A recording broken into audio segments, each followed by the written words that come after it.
Welcome in. I'm Michele Steele, here now to digest new disclosures in the Manti Te'o story is Catfish creator and host Nev Schulman, who joins me now via Skype. So Nev, what do you make of the latest disclosure here that Manti briefly lied about his online girlfriend after discovering she didn't exist? Does that impact your belief that he was more likely than not a victim in all of this? Here we are in Washington, D.C. The two sides are meeting, and you know what? If we were 3rd and 10 yesterday, we are 4th and long today as far as getting a deal done before that 11:59 deadline and that CBA expiring. Now, we did talk to some owners yesterday. Here's what they told us about how they feel going into today. They're still talking. Positive. As long as they're talking, it's positive, right? Are you feeling optimistic right now? I'm hopeful. Carol, great news for football fans here. Players and owners meeting behind me in the building in Midtown Manhattan are closer than they've ever been to a deal. 'Twas the night before Christmas, and all through the course, not a creature was stirring except for Caddy Claus, who was making a lot of noise. You mentioned that you're receiving many emails from people who think they were duped by the same person. Do you think that there's more to this Manti Te'o story? Researchers at Virginia Tech studied almost 1 million impacts and found that the Rydell VSR-4, a helmet widely used in the NFL and in college football, was the second lowest rated helmet for preventing concussions. Yu Darvish, the latest Japanese star to come to the States to elevate his game. With his rock star persona, 6'5" stature, and charisma, advertisers and league sources say the 25-year-old Darvish is unlike any other major leaguer they've seen come from Japan. Akuma Isaac is following Yu Darvish now for Nippon TV. He is by far the biggest rock star. Michelle, you reported that Robert Griffin III's Heisman win was worth upwards of $250 million to Baylor University.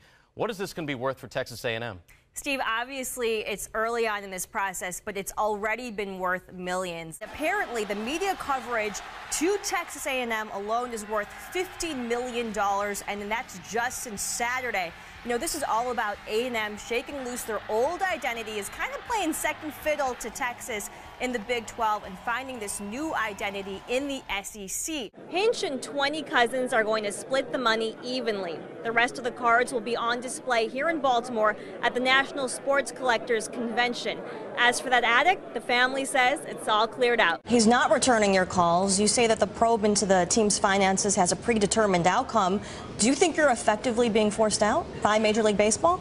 It sure seems that way to me. Michelle, what is this Heisman worth for Johnny Manziel himself? Well, not as much as you might expect.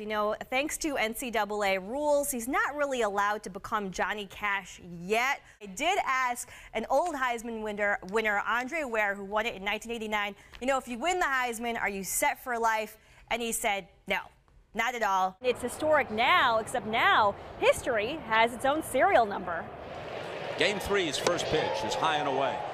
The first pitch baseball comes off the field immediately, given a serial number and a tamper-proof hologram sticker. As a retired sergeant in the D.C. police force, West is used to keeping his eyes focused on the task at hand. In this case, any broken bats or game-used balls.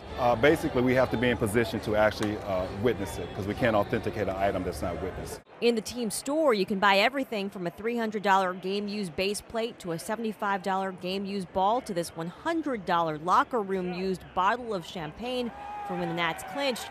All, of course, authenticated. But the swoosh is about to make a big splash in 2012 when Nike becomes the official outfitter to the NFL, a move which raises the stakes for Under Armour to protect its apparel and its cleat business, a unit that it's actively promoting at the title game here in Arizona. As far as donations, it's still very early on, but the school tells me they are closing in on $7 million worth of donations since that Alabama win, with significant donations since Saturday. And remember, the school is also planning to announce a brand new expansion to their facility, to their stadium, and that'll be made this spring. So already it's been millions, not quite $250 million, but we'll have to wait more to see that number. His willingness to speak English might prove to be very lucrative in the U.S. Why? Well, Darvish isn't just a pitcher in Japan, he's a pitch man extraordinaire. He's gained exposure from almost nude photo spreads, to magazine covers, to endorsements with Seiko and Nike. The Rangers are paying Darvish $60 million over 6 years, but are looking to capitalize on him in ways beyond the field. They recently closed a sponsorship deal with a Japanese video game developer, and all of Darvish's starts will be broadcast in Japan, with a chance that all Rangers games will be televised there live as well. I think it brings a lot of attention to our club, so it definitely helps us in that regard and bringing fans to our team. Personality, pitching, and maybe a third straight World Series appearance for the Rangers, Darvish just might be the first Japanese player whose marketability and exposure matches his prowess on the field. Michele Steele, ESPN.com. Who better to give us an insider tour of the Barclays Center than none other than Chris Humphries, one of the Nets' starting five here. So, Chris, I got to ask, are you used to this yet? It's unbelievable. A three-point game that could come down to the kicker. Now, if he makes it, New York's got another folk hero. Jets fans just have to hope the numbers are on his side. The MLS did have a serious labor dispute this year. It's not as popular as other leagues, including basketball and football in this country. So why the MLS? Why not stay in Europe and make more money there, especially in the French league? First of all, it wasn't like a matter of money. I wanted to come here and compete for New York. Simone Augustus has her sights set on another Olympic gold medal and WNBA championship ring.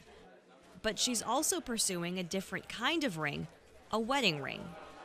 Augustus is one of the very few professional athletes who's openly gay, and now outspoken about her desire to marry her girlfriend of 5 years, Tay Varner. An only child and an athletic phenom, Augustus had the unwavering support of her parents growing up in Baton Rouge.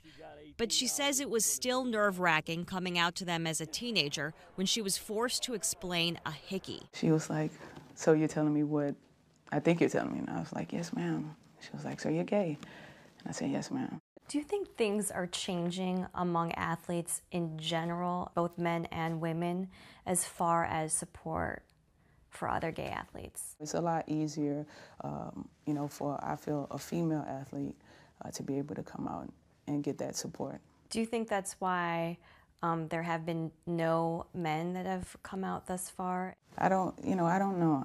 Augustus says that she started feeling more comfortable about being open about her sexuality after meeting Varner 5 years ago in a Minneapolis nightclub.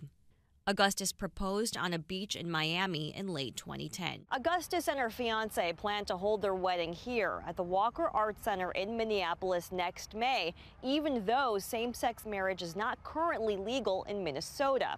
This November, voters will decide on a constitutional amendment that would define marriage as a union between one man and one woman.